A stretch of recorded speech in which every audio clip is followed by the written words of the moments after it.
O Parque Nacional da Chapada dos Veadeiros, em Goiás, é conhecido pelas paisagens exuberantes, por guardar boa parte da diversidade do Cerrado. O Cerrado é o segundo maior bioma do Brasil e está sofrendo muito com o avanço do desmatamento. A nossa reportagem especial de hoje mostra os desafios para fiscalizar e preservar essa região.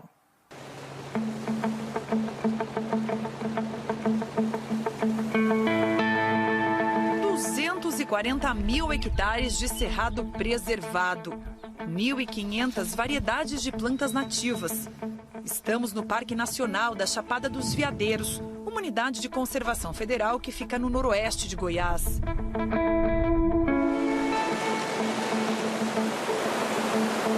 Milhares de nascentes e córregos cortam o parque.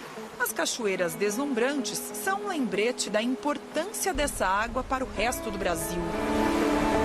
Eu penso que a melhor palavra que define Chapada é a diversidade, porque a gente já começa com a diversidade de formações do relevo, a geologia local que permite que a gente tenha disponibilidade, qualidade e quantidade de água, né? Aqui a região é o berço das águas.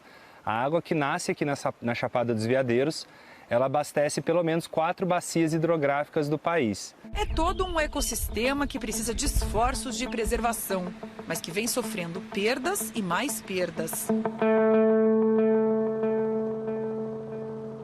Só neste ano, quase 100 quilômetros quadrados de cerrado foram derrubados no estado de Goiás.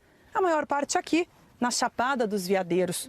Por isso, a gente embarca agora numa expedição para mostrar uma área que recentemente sofreu a ação do homem. Nosso guia é Luiz Neves, turismólogo, funcionário do parque faz uma década. Chegou aqui para atuar na brigada de incêndio e há 4 anos é diretor da reserva. O parque foi criado em 1961, com 625 mil hectares pelo então presidente Juscelino Kubitschek. Com o passar dos anos, sofreu várias reduções de tamanho. Na década de 90, teve seus limites ajustados para 65 mil hectares e permaneceu assim até 2017, quando foi ampliado para 240 mil hectares. O objetivo era aumentar a área de preservação. Mas o Luiz nos conta que o efeito foi o inverso. O desmatamento se intensificou a partir da ampliação do parque. O parque aumenta 4 vezes, a equipe aumenta 2 vezes, os problemas se multiplicam por 10. A gente tem problemas sérios de viaturas aqui no parque. Uma das coisas que mais ocupa meu tempo é manter as viaturas em funcionamento, fazer a gestão acontecer. Na configuração atual, 31% do território pertencem ao ICMBio, Instituto Chico Mendes de Conservação da Biodiversidade. 19% são do governo do estado de Goiás. Os outros 50% da reserva são propriedades particulares. É aí que mora um grande entrave. E aí, seu Fabiano? Tá bom? Seu Fabiano, por exemplo, trabalha de caseiro numa propriedade da região há décadas e já vivia na Chapada dos Veadeiros antes da ampliação do parque. Então, nesse caso, um uso consolidado que já existe antes da ampliação. Ele nasceu aqui. Nasceu e se criou. Então, a gente tem que ter uma abordagem diferente com pessoas que estão nessa situação. A casa do seu Fabiano é de barro, sem energia elétrica. Água ele usa do rio. Esse aqui é o Rio das Pedras. Diferente com pessoas que estão nessa situação. A casa do seu Fabiano é de barro, sem energia elétrica. Água ele usa do rio. Esse aqui é o Rio das Pedras. O sossego está aqui. Beira de rio, no tempo ainda da lamparina, eu não quero energia. Não quero energia. Fogão a lenha, barracão. E na beira do rio, né? Pelas regras do parque, o seu Fabiano não pode desmatar novas áreas, nem para ou construir uma casa. Se tem problemas relacionados à proteção, a área que está dentro do Parque Nacional, que é particular, não foi desapropriada e tem desmatamento, essa área vira prioridade para a gente fazer a desapropriação. Nesse caso aqui, eles podem continuar vivendo aqui? Em princípio, sim.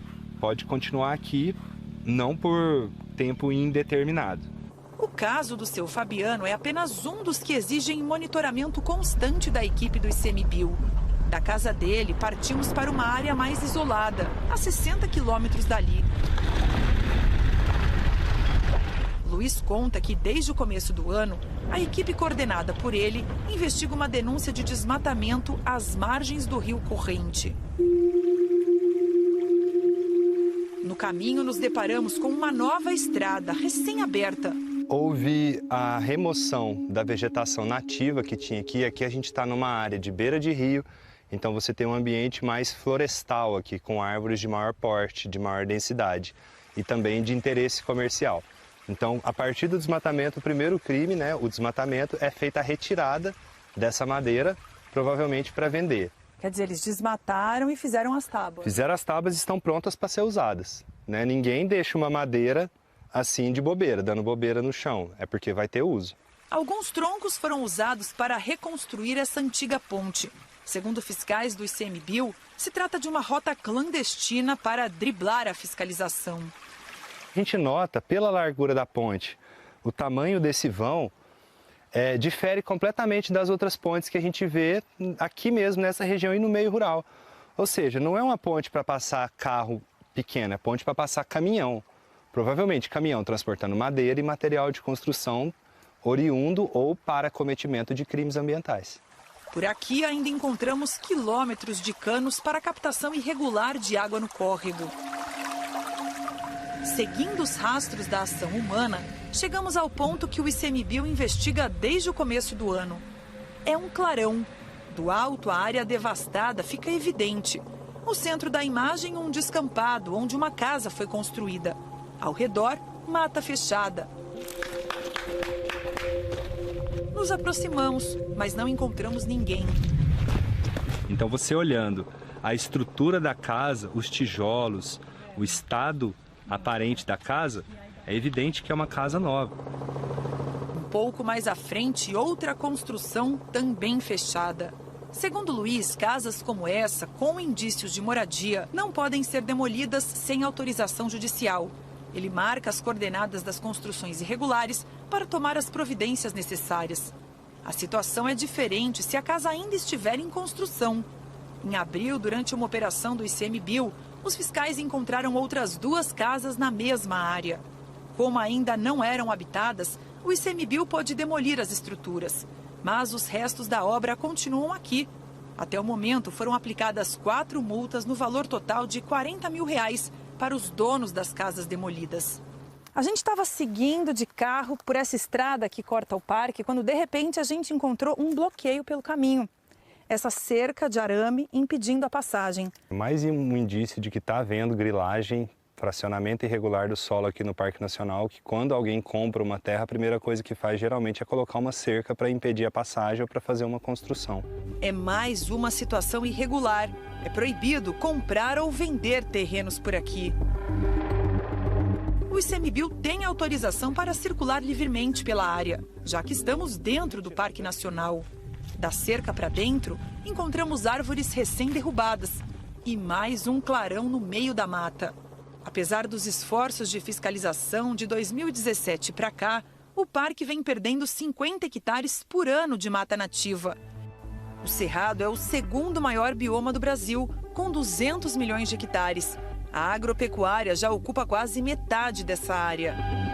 De 2020 para cá, o Cerrado perdeu 1.700.000 hectares. O bioma que está sob maior pressão em termos de quantidade de desmatamento anual, proporcionalmente hoje é o Cerrado. Quanto mais você vai aumentando esse desmatamento, mais você vai perdendo capacidade de produzir água, mais você vai perdendo biodiversidade, mais você vai perdendo o habitat de outras espécies naturais da região. A gente já observa 18% de redução da vazão dos rios do Cerrado e a principal causa é o desmatamento. É muito preocupante o que está acontecendo no Cerrado. Nós estamos vendo o Cerrado ir embora.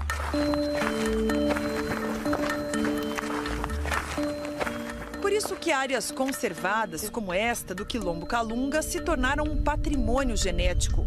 O território foi reconhecido pelas Nações Unidas como o primeiro no Brasil conservado pela própria comunidade. O povo Calunga está nesse território há mais de 340 anos, assim, e nós hoje somos o maior quilombo do Brasil em área de extensão, que chega a ser 264 mil hectares, toda a área do território Calunga, e a gente temos 39 comunidades dentro do território Calunga. Quanto dessa área está preservada? Cara, 99% do território Calunga é preservado. Por aqui, a roça é cercada pela mata e cada família tem uma área como essa para plantar. Toda a nossa alimentação vem da terra, assim. Algumas famílias ela vende o excesso, mas a plantação é só para o próprio consumo mesmo, assim, sabe? Assim como em outras áreas do parque, Geovan conta que o quilombo também sofre com a pressão dos grileiros. Eles já chegam invadindo, construindo, quando se assusta já está ali e para tirar é só com a justiça mesmo. Já assim. desmatou? Já desmatou, já cercou. No quilombo não é permitido desmatar. Os calungas costumam cultivar uma área por 5 ou 6 anos e depois deixam a mata se regenerar. Para abrir uma nova área de plantio, precisam de autorização do IBAMA. E se tem agricultura, é preciso pensar na qualidade do solo. Conhecemos então uma outra iniciativa, chamada Projeto Cerrado de Pé. Bem, pessoal, cuidado das costas. Em 2009, a gente começou a fazer pequeno experimento, como restaurar o cerrado. E aí, com o tempo, esse pequeno experimento foi dando certo, a gente foi crescendo as áreas de experimento. Quando a gente cresceu as áreas de experimento, precisava de mais sementes. Aí a gente começou a envolver as comunidades na coleta de sementes. Hoje, 240 famílias da região, a maioria quilombola, coletam sementes de mais de 100 variedades nativas do cerrado. Aqui o grupo prepara a terra e faz uma mistura de sementes. Aí vamos pegar mais ou menos um meio aqui, ó, e ir colocando os montes. Coloca um aqui e vai abrindo. A chamada muvuca. Vamos misturar essa semente.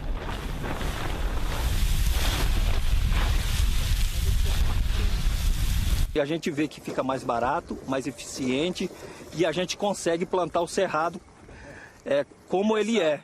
Além de ajudar na preservação do bioma, a atividade gera renda. Aqui tem grandes valores. Esse capim aqui, o capim-fiapo, ele está em média de R$80 o quilo. A gente tem um capim pé de galinha, está em média de R$100, R$110 o quilo. Mas tem sementes que é mais difícil, a gente consegue aí R$400 no quilo das sementes. Para agregar valor, o grupo ainda trabalha no beneficiamento das sementes, na sede da organização. Bora, gente. Qual é a espécie? Mirindiba. Mirindiba. E essa semente vai para as empresas que têm que fazer compensação ambiental. Eu acho que esse ano vai chegar a 40 empresas que compram semente. O M. Verton trabalha aqui há 5 anos e tem fama de ser o melhor coletor da região. Ano passado eu tirei em 12 mil. E o que você fez com esse dinheiro?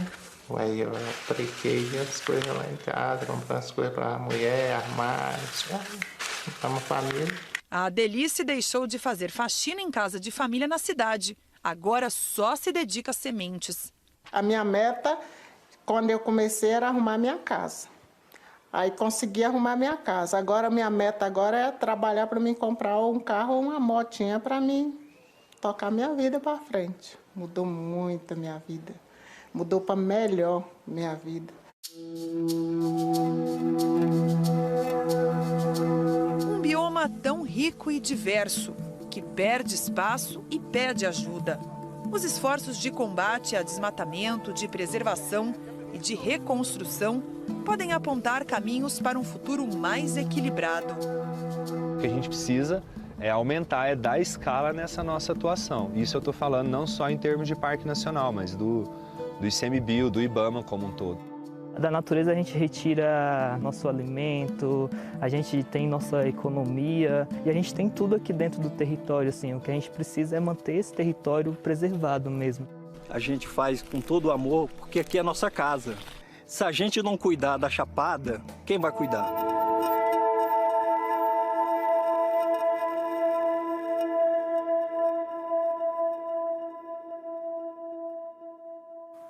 Imagens de satélite da Agência Espacial Europeia mostram que o desmatamento no Cerrado ultrapassou 118 mil hectares em maio, um aumento de 35% em relação a maio do ano passado.